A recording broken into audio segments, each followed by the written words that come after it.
할렐루야! 오늘은 세종을, 내일은 대한민국과 온 땅에 전도와 선교의 사명을 감당하는 세종순복음 드림교회입니다. 하나님의 사랑과 은혜가 치유와 응답이 있는 성령 충만한 교회입니다. 구독과 중보기도로 드림가족이 되어보세요. 오늘도 주 안에서 참 좋은 날입니다. 오늘 저는 여러분과 더불어 어찌하여 이런 일이란 제목으로 은혜를 나누고자 합니다.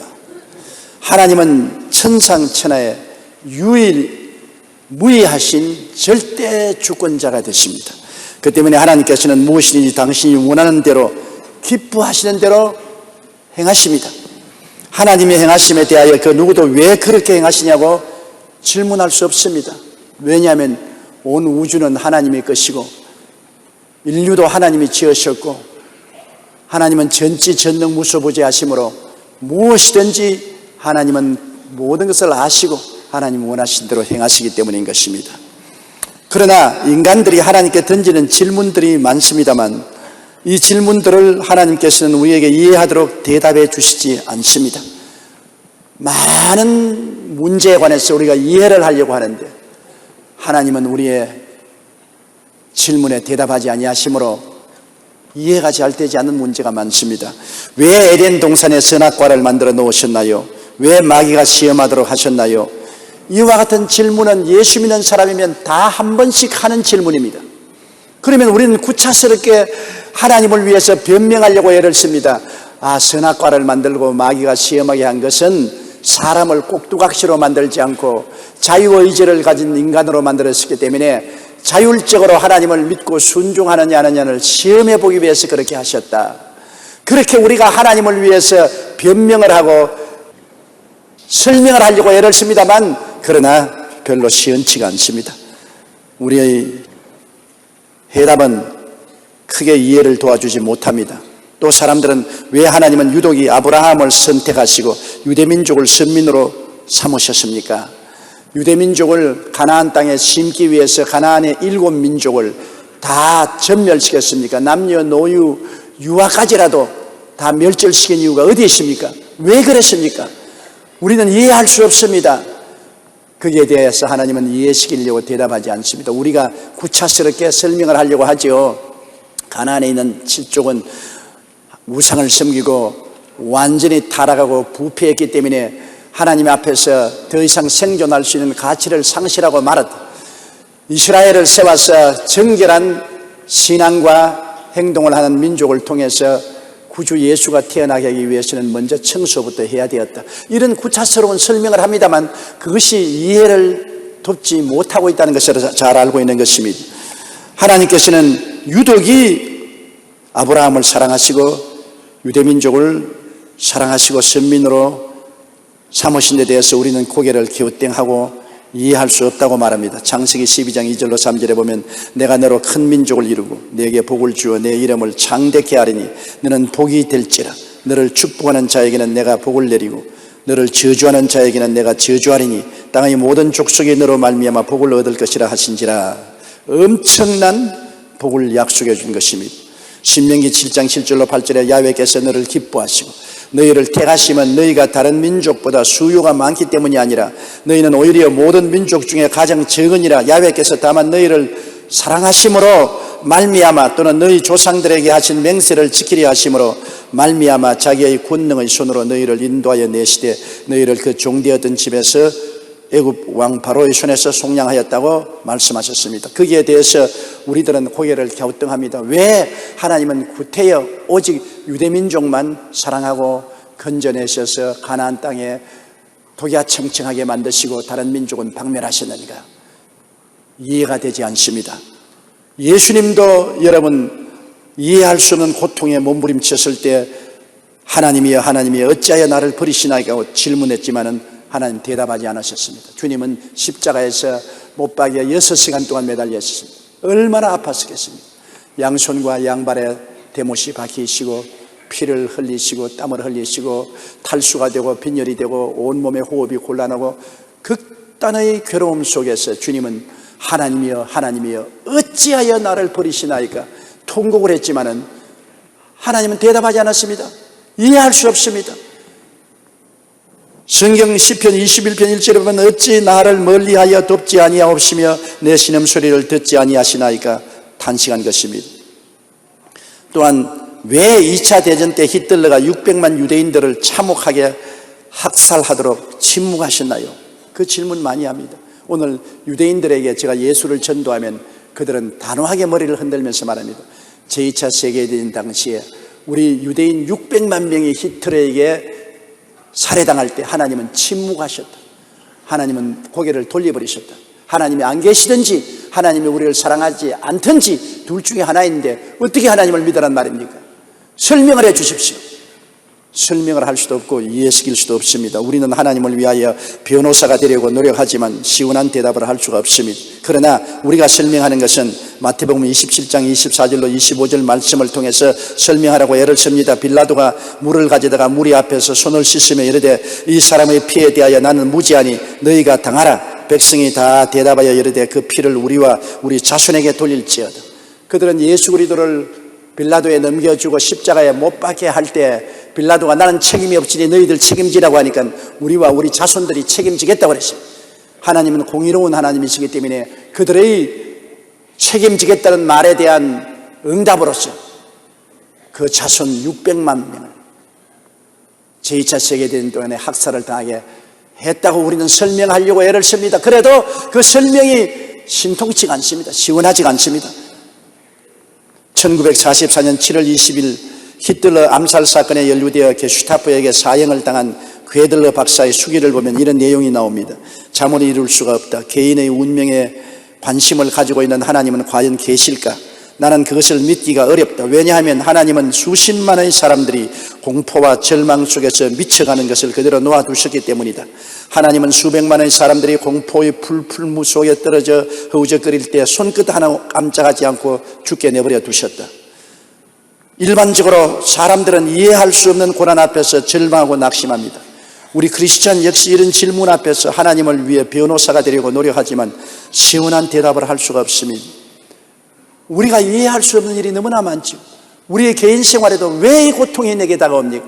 왜 이 슬픔이 다가옵니까? 왜 나는 이렇게 괴로움을 당하고 살아야 됩니까? 왜 나는 병들었습니까? 왜 내가 망해야 되는 것입니까? 왜 내가 배신을 당해야 되는 것입니까? 왜 내가 낭패를 당해야 됩니까?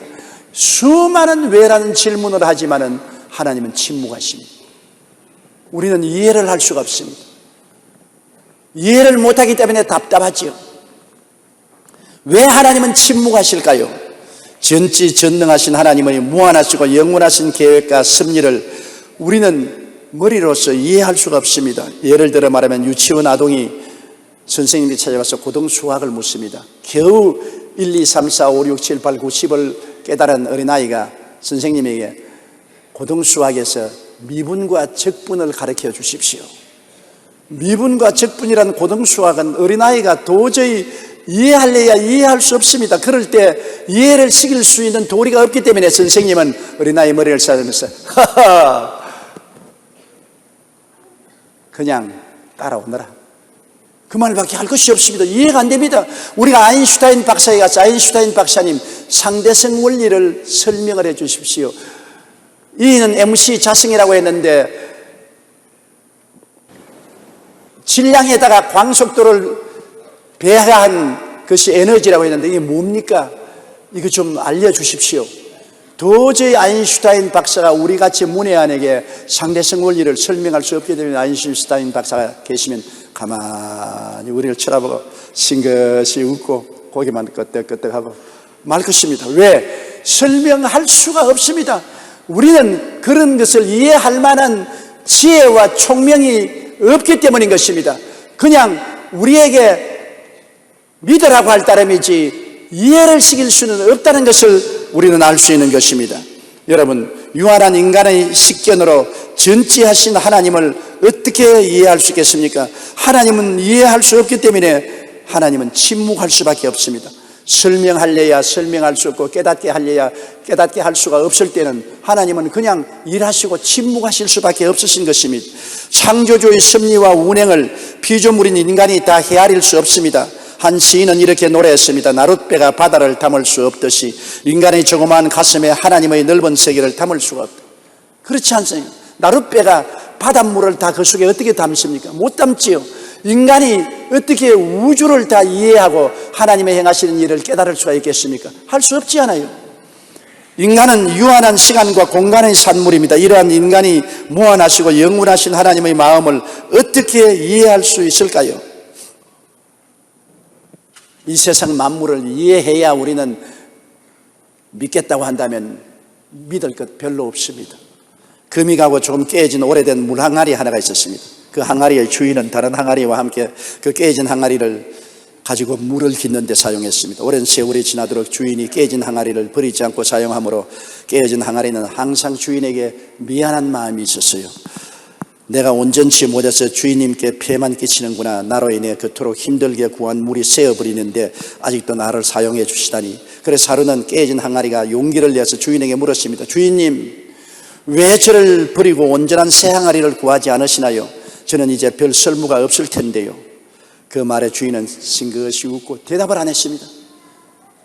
항아리는 이해할 수가 없었습니다. 새 항아리를 사면 좋겠는데 나같이 금가고 깨어져서 물이 줄줄 새는 나를 왜 사용하시는가? 근데 한참 만에 주인이 한 말이, 너 우리 걸어온 뒷길을 돌아보아라. 돌아보니까 많은 꽃들이 길에 피어 있습니다.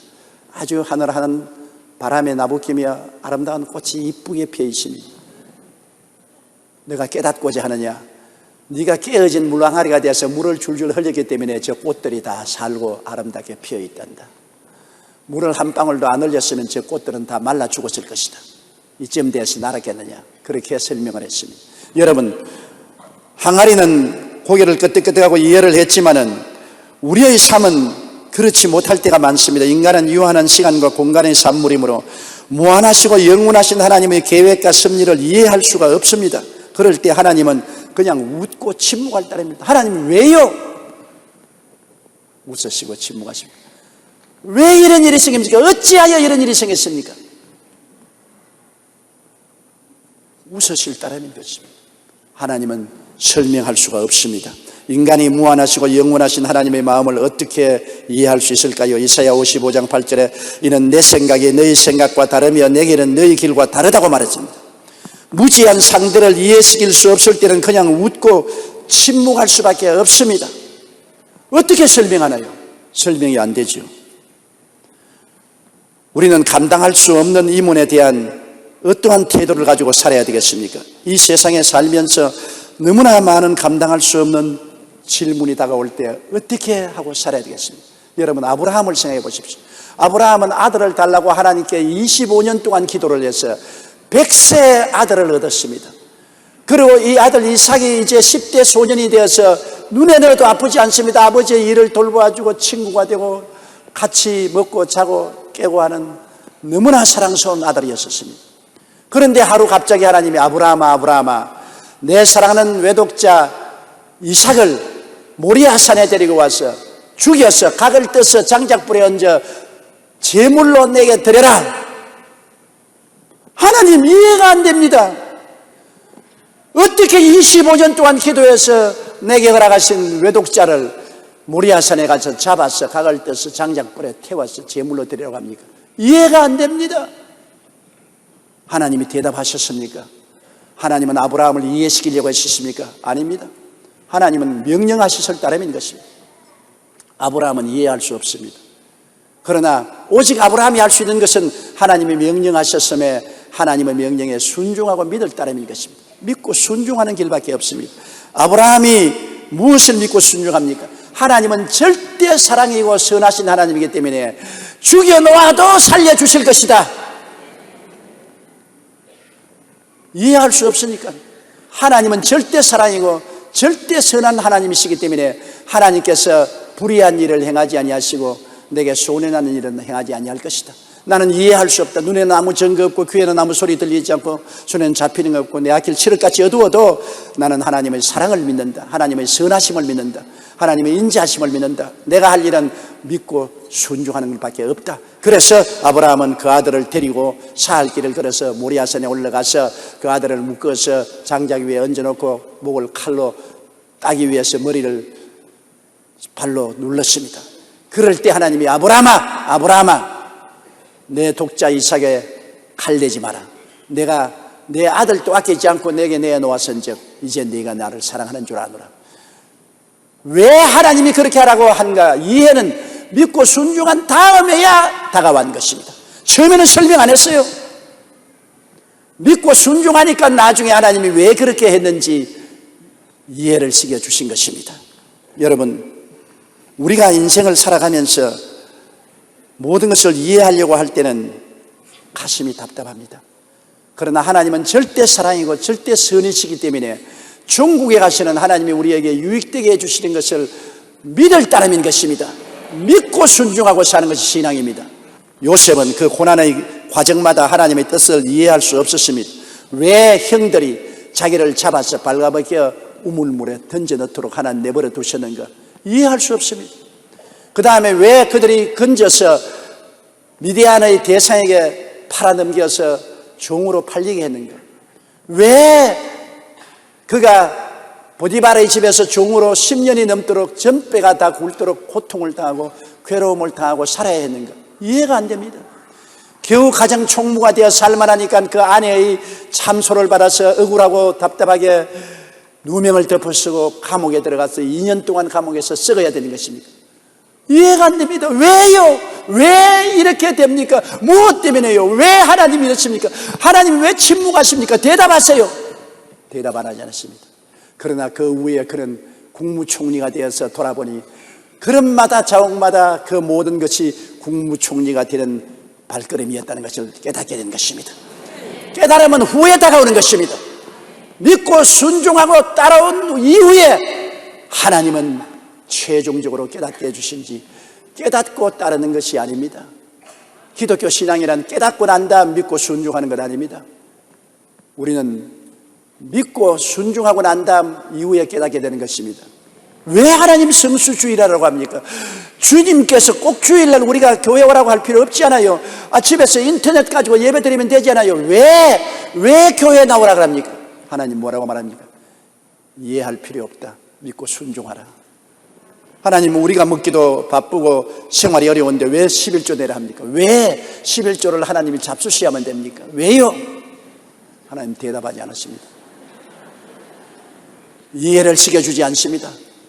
내가 말하는 것은 믿고 순종하라는 것이지 너에게 이해시키려는 것이 아니다. 우리의 신앙생활은 이해하기 위해서 신앙하는 것이 아닙니다. 믿고 순종하기 위해서 신앙하는 것입니다. 그렇기 때문에 하나님은 하나, 둘, 셋 모두 다 우리에게 이해시키려고 애쓰지 않습니다. 하나님은 당신의 전지전능무소부지하신 섭리 가운데 우리에게 제일 좋은 길을 아시기 때문에 그 길을 정하시고 명령하시는 것입니다. 그 명령한 길이 우리에게는 험하고 고통스럽고 괴로운 길이 될 수도 있습니다. 손해가 나고 답답하고 안타까운 길이 될 수도 있습니다. 그러함에도 불구하고 우리는 하나님의 선하심과 인자하심을 믿고 알기 때문에 믿고 순종해 나갈 따름인 것입니다. 먼 훗날에야 하나님께서 깜짝 놀라게 해주시는 것입니다. 저는 폐병으로 아파 들어누워 있을 때 누님이 저희 수종을 들으셨는데 방 안에 들어누워 있으면 누님은 그때 시집 가기 위해서 벽에 옆에 붙이는 그 무늬를 이렇게 수놓았었습니다. 근데 누님이 수틀에서 술을 놓는데 난 뒤에서 이렇게 들어누워서 보고 있으니까 엉망입니다. 노란실, 파란실, 빨간실이 완전히 엉켜가지고서 엉망진창입니다. 그래서 내가 누님 술을 뭐 그렇게 놓아? 뒤에서 보니 엉망진창이야. 노란실, 빨간실, 파란실이 얽히고 설키고 아무것도 아니야. 그럴 때마다 기다려봐. 지금은 그렇게 보여도 나중에 기다려봐.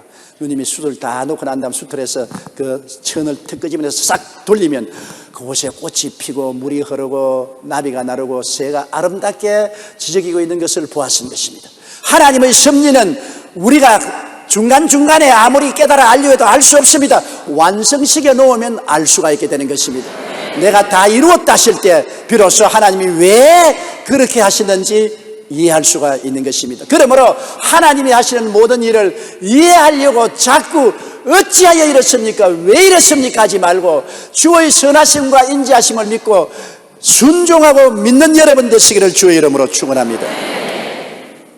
시편 123편 2절에 상전의 손을 바라는 종들의 눈같이 여주인의 손을 바라보는 여종의 눈같이 우리의 눈이 야훼 우리 하나님을 바라보며 우리에게 은혜 베풀기를 간절히 기다리나이다는 말씀대로 우리는 하나님을 바라볼 때라는 것입니다. 한 선교사 지망자가 몹시 추운 겨울 새벽에 면접 시험을 치르기 위해 선교국에 찾아갔습니다. 선교국에서는 새벽 3시에 오라고 했습니다. 추운 겨울이었습니다. 그래서 새벽 3시에 선교국에 나가니까 아무도 안 나왔어요. 그 3시에 그는 벌벌 떨고 그 선교사 사무실에 앉아 있었습니다. 무려 5시간을 기다렸는데 아침 8시가 되니까 지고 난 사람이 어슬렁어슬렁 나오더니 미안하다고 말도 안 하고, 자, 면접 시험을 시작해 봅시다 그랬습니다. 그러고 난 다음에 시험이라는 것이 뭐냐면 시험지를 해놓고 학교라는 단어를 한번 적어 보십시오. 속으로 나를 병신으로 하냐, 학교라는 단어를 적어보라니. 그러나 학교라는 단어를 적었습니다. 그 다음에는 이 꼬박이 2는 뭡니까? 이런 유치원생인 줄 아느냐. 그러나 이 꼬박이 2는 4입니다. 그러니까 그 직원이 연필을 탁 놓더니만 합격되었습니다. 기가 막힙니다. 당신 내일 우리 선교위원회에 출석하십시오. 선교위원회에서 정식으로 당신을 임명하겠습니다. 그는 고개를 갸우뚱거리며 세상에 시험 쳐도 이런 시험이 어디 있냐고. 그 이튿날 선교위원회에 참석하니까 그 총무가 하는 말이, 이분이 합격된 이유가 있습니다. 첫째로 극기 시험에 합격했습니다. 추운 날 새벽 3시에 오라고 했는데 아무 불평 없이 새벽 3시에 와서 5시간을 앉아 있었으니 극기 훈련에 합격했습니다. 극기의 시험에 합격했어요. 둘째는 그는 시간을 엄수했습니다. 꼭 3시에 와서 5시간을 기다렸습니다. 그것은 신뢰와 약속의 시험에 합격을 했습니다. 셋째, 5시간을 기다리는 것 보니까 견디는 시험에 합격했습니다. 인내의 시험에 합격했습니다. 그 다음 넷째, 어린아이 시험 문제로 시험을 보는데도 기분 나쁜 표정을 한번 짓지 않고 겸손하게 학교 적으라니 학교를 적고 둘 꼬박이 두 번 내라고 적는 것 보니 겸손한 시험에 합격을 했습니다.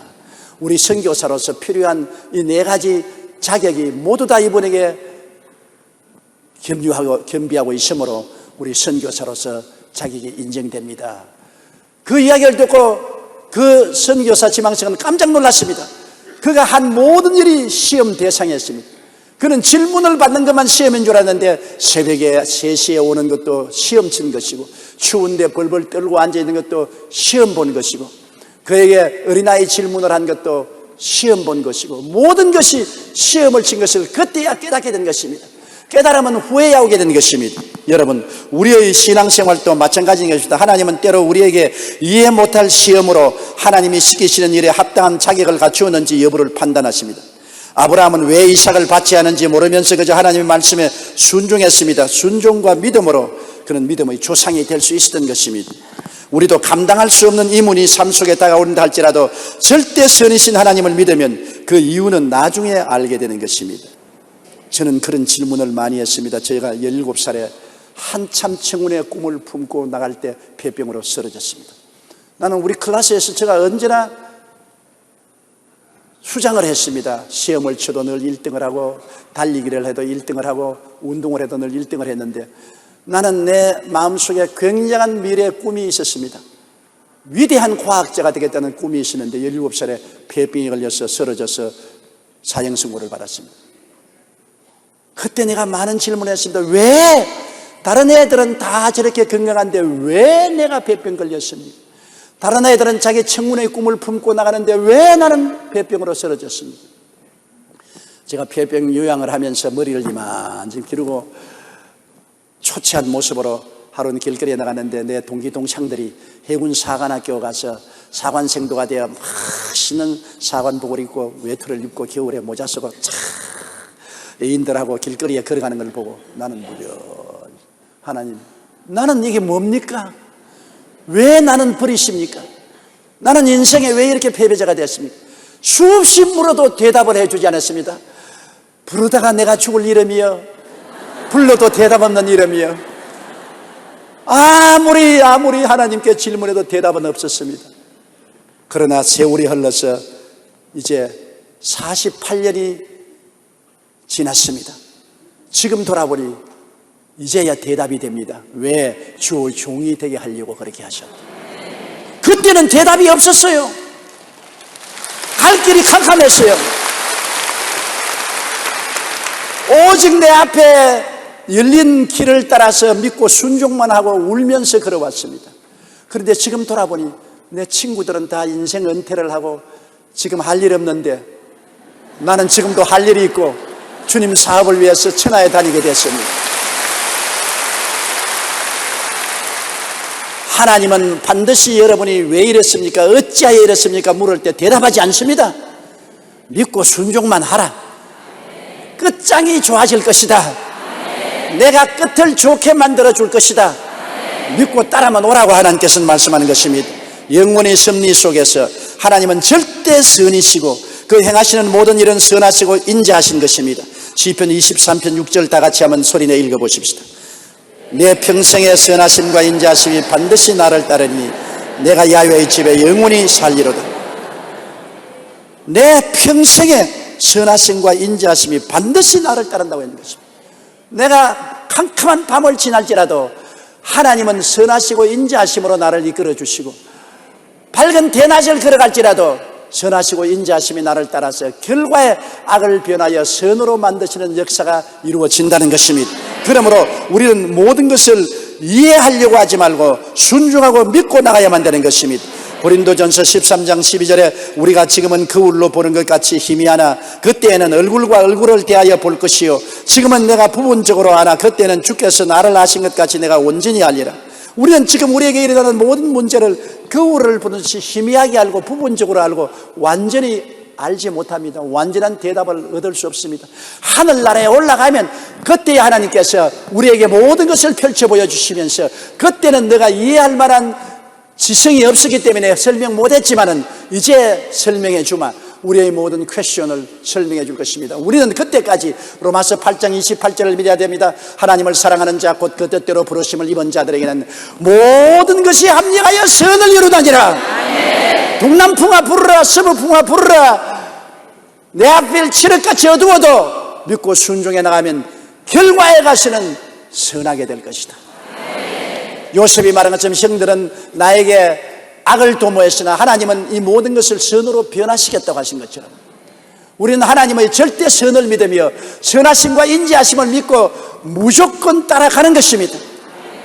이해하지 말고 믿고 따라가야 되는 것입니다. 교회 한 안수 집사가 교회에 출석하는 것이 싫어졌습니다. 목사님 설교가 별로 유통하지 못해서 한 몇 년 댕기니까 목사님 설교를 다 알겠어요. 왜냐하면 작년에 써먹은 것도 올해 또 써먹고 올해 써먹은 것도 몇 년에 또 써먹으니까 아브라함이 크면 끝까지 다 알아요. 그래서 부인도 하는 말이 나는 목사님 설교 다 알고 있으니까 당신만 교회 나가세요. 나는 이제는 점심 도시락 싸서 산에 올라가서 자연과 더불어 예배를 드리겠다.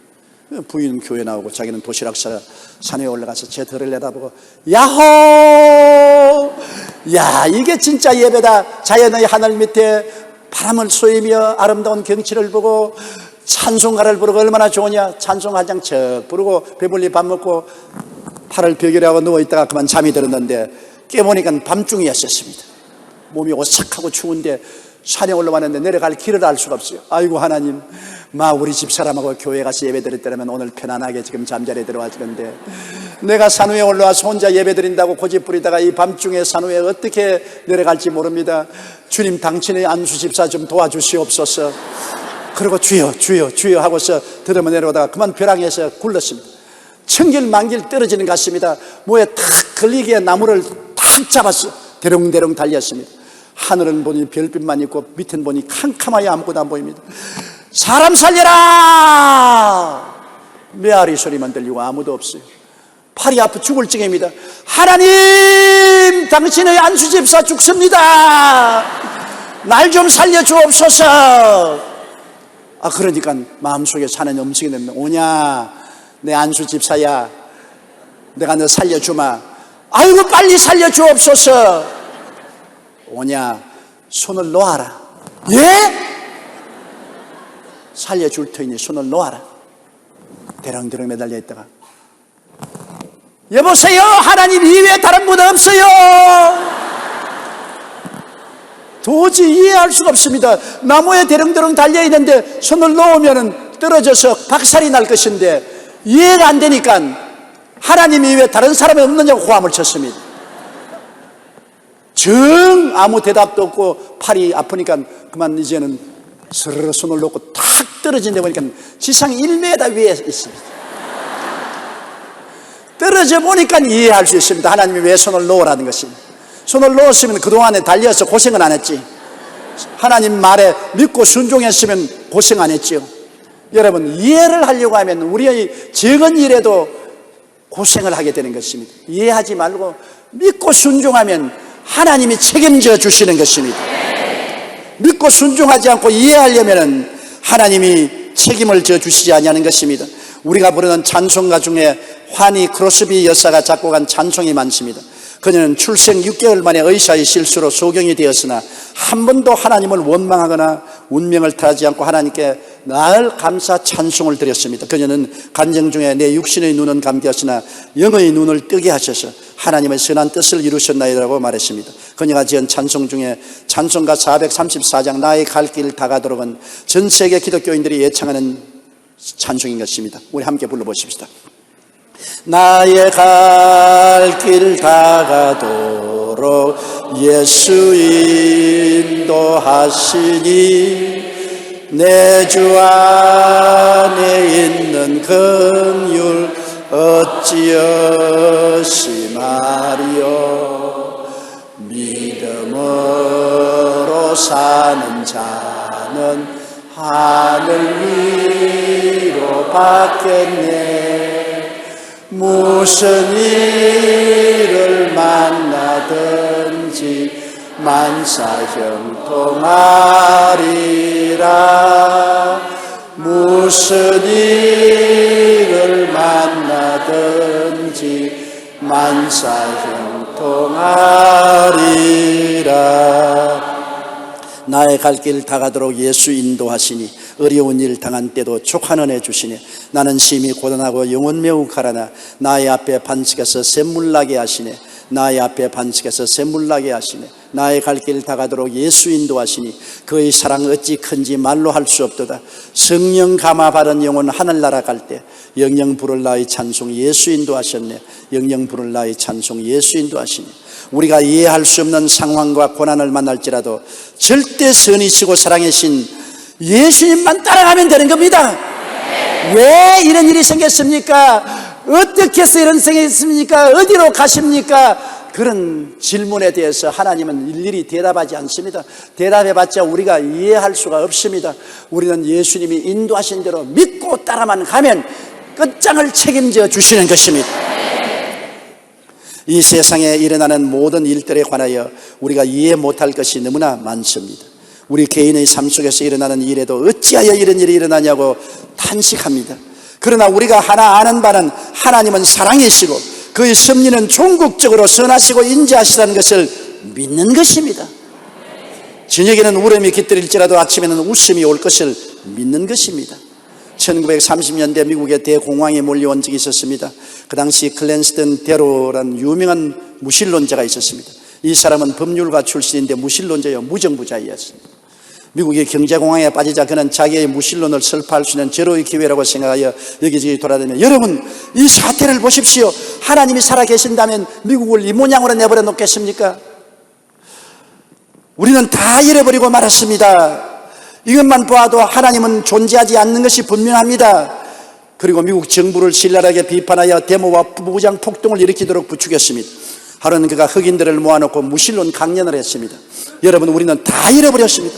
꿈도 잃어버리고 재산도 잃어버리고 노래도 잃어버리고 말았습니다. 이런 정경에 처해서 우리가 교회에 와서 무슨 찬송을 부르고 노래를 부를 수 있습니까? 하나님은 안 계십니다.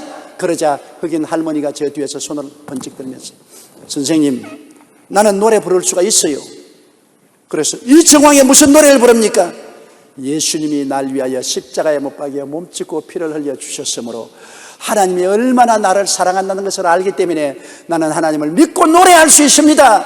그러니까 양사방에서 그래요 맞아요 우리 노래할 수 있어요. 예수님 때문에 노래할 수 있어요. 막 찬송을 부르기 시작하니까 그만 이 무신론자가 머쓱해지고 무신론 강연은 낭패가 되고 말한 것입니다. 우리는 노래할 수 있습니다. 우리가 눈에는 아무 증거 안 보이고 귀에는 아무 소리 안 들리고 손에는 잡힘이 없고 내 앞길 칠흑같이 어두워도 왜 내게 이러한 어려운 시험과 환난이 다가오는지 이해할 수 없어도 노래할 수 있는 것은 하나님이 나를 사랑한다는 것을 믿을 수 있기 때문인 것입니다. 하나님이 우리를 사랑하지 아니하시면 그 외아들을 보내셔서 십자가에 못 박여 몸짓고 피 흘리게 할 리가 있겠습니까? 십자가를 바라보세요. 하나님의 아들이 사람이 되어 오셔서 자기 죄 아닌 우리 죄 때문에 자기의 질병 아닌 우리 질병 짊어지고 우리의 저주를 짊어지고 우리의 죽음을 짊어지고 십자가에 매달려 몸짓고 피 흘려 척 늘어져 있는 것을 보십시오. 하나님이 세상을 이처럼 사랑했습니다. 얼마나 사랑했습니다. 저렇게 십자가에 외아들을 못 박기까지 사랑했습니다. 그러므로 하나님의 사랑은 정령된 사랑이요, 온 세상이 아무리 캄캄하고 어두워도 아무리 내 앞길 어둡고 폭풍우가 다가와도 하나님이 날 사랑한다는 것은 틀림없는 사실인 것입니다. 예수를 믿으면 하나님의 사랑을 받아들였고 하나님의 사랑은 우리에게 절대로 손해나게 만들지 않은 것입니다. 사랑은 이웃에게 손해를 끼치지 않습니다. 자식을 사랑하는 부모가 자식 손해되게 하지 않습니다.